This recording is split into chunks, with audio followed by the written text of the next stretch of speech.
So I got on my knees to pray to the Lord to thank him for the wonderful breakfast with Jesus conversation or topic that we had this morning as we got onto the shore from John 21 around verse 10 down through 25. So we finished that chapter. And so I was praising the Lord in prayer and he said, stay. As I went to get up, he said, stay. And so I knew then that he was revealing a word to me. You remember when I told you that God said that you needed more currency and that fasting and prayers was a way to earn currency in the spirit to get you more spiritual weight?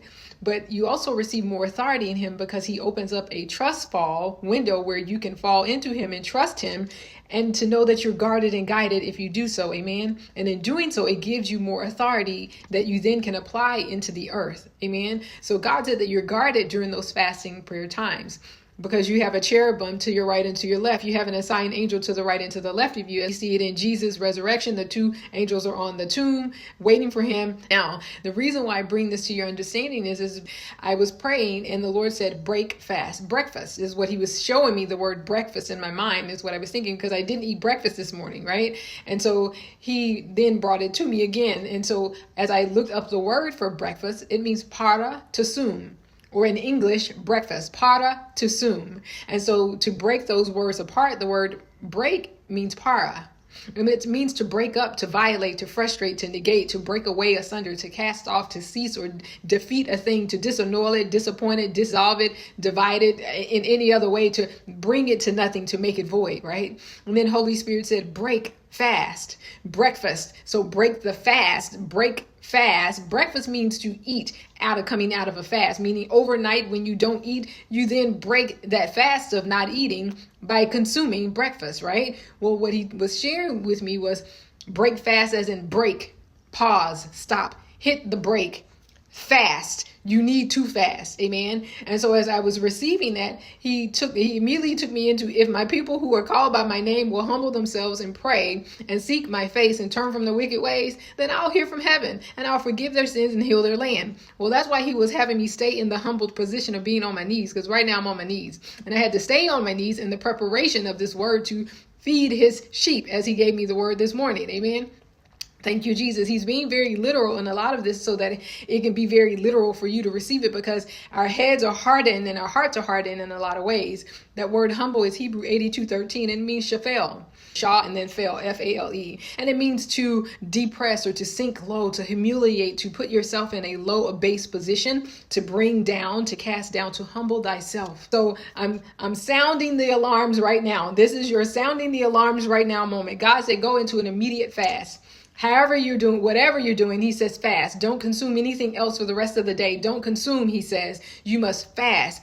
However he walked you through your last fast, that's where you want to pick up your fast and go further. Don't repeat the last fast because you promoted yourself out of that fast. You must go deeper this time. And so for some of you, that's 24 hours plus in a dry fast. Literally, he pulled a scrap piece of paper out of my backpack. I went to go in.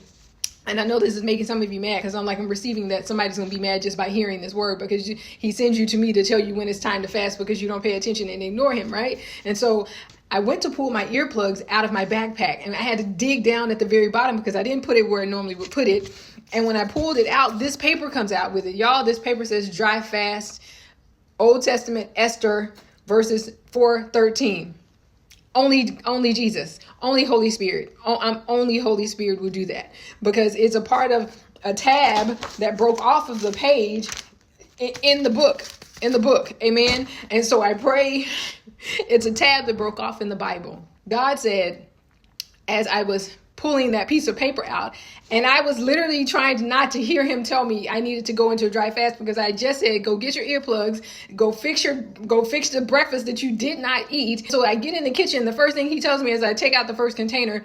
You could eat and drink this and not eat again until Monday, or you could dry fast and eat on Sunday. Do you love me? Simon Peter is what I heard. Do you love me, son of Jonah? God said, go feed my sheep, go tend my sheep.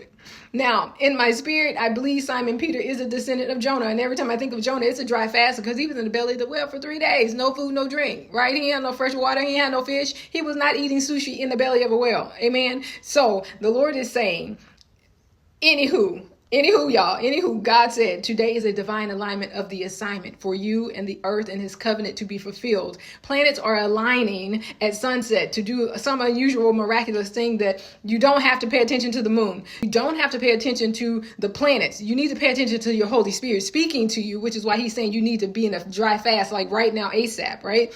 Because tonight it begins also the start of the month of Ayir, which is on the Hebrew calendar is the 8th month of the civil Hebrew year. And it is also the 2nd month of the biblical Hebrew year that we're in. Now, your word fast is Hebrew 4668, and it's in Esther. To some, TSOOM, to some. And it's like to sum up. Yes, to sum up.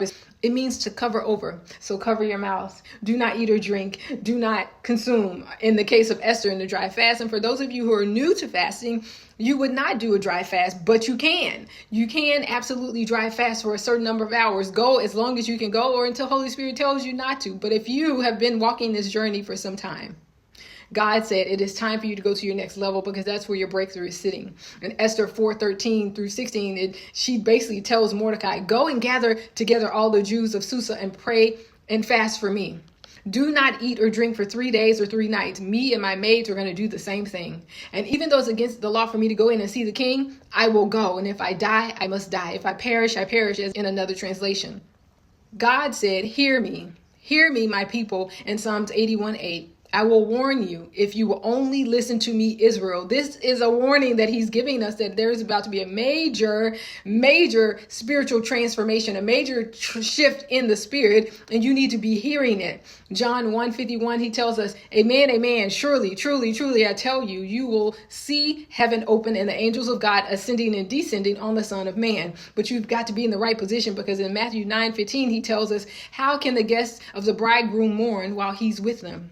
The time will come when the bridegroom will be taken away from them, and then they will fast. We see it again in Mark 2:20. But the time will come when the bridegroom will be taken from them, and on that day they will fast. In Luke 5:35, it says, but the time will come, saying it again a third time, when the bridegroom will be taken from them, and in those days, multiple days, they will fast. 3 different people in the same conversation, hearing it 3 different ways, which is why he had me repeat it 3 times. If you're not hearing the Lord, you need to fast.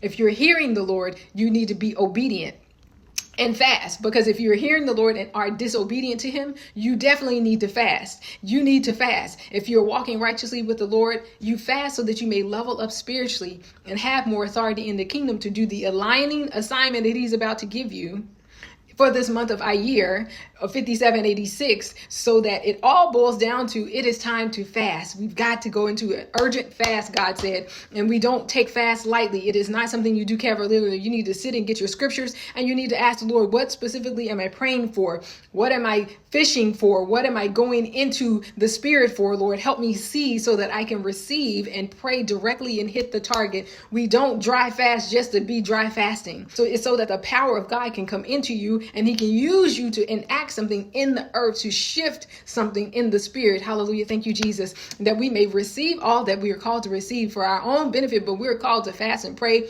for others. He wants you to fast as Esther did for a nation, for something, for someone to help. So you want to pray in a global aspect first, then you want to pray down to a regional aspect, then down to a local aspect, then to your personal self. Amen. Because if you start high with the whole globe, you start with Israel, you're covered because of the covenant that he gives you. Hallelujah. Heavenly Father, let your kingdom come. Let your will be done right now. Hallowed be thy name, Jesus Christ, that today we received our daily bread. Today we received our fish. And now, Lord, let us take it and receive as we pour into you our humbling ourselves in a fast for you. To God be the glory. Oh, Father, we thank you. We thank you that you will forgive us because we forgive those who come against us. We thank you that you will heal us because we are trying to pray and have you heal another. In Jesus' mighty name, amen. Now, let us go boldly, declare and decree to supernaturally operate, live, and witness in Jesus' name a new thing. Break fast. Hearing the King and responding immediately to his Holy Spirit in God's open heavens. It is here, it is now, it is so for God's glory. Amen.